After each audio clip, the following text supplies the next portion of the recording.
Everybody's been asking me for an update on the olive orchard. So here it goes. We have some things that are happening. Remember just a few weeks ago, I was showing you the tiny buds that were forming on the trees that were leaf buds. So after the winter, before full spring, the trees start to wake up, they form buds and they form new leaves, which is great. And then it's usually several weeks later that the trees then form fruit bud, which then become the olives that we make the olive oil with. This year, everything was like that. So we are weeks early. The trees are loaded with little white fruit buds.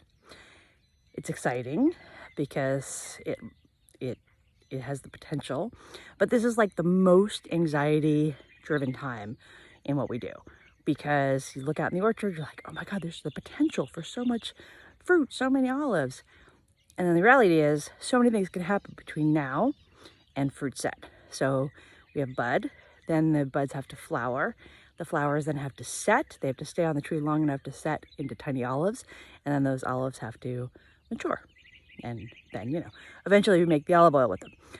So, lots of things. So once the buds set, so hopefully weather doesn't intervene, the really crucial time is the flowering, because the flowers are really delicate.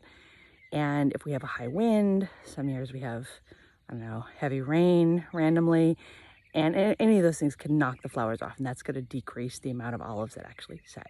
So right now it looks amazing, like a big year for our little olive grove. So it's exciting, but we're, fingers crossed, knock on the wood, throw the salt, all the things.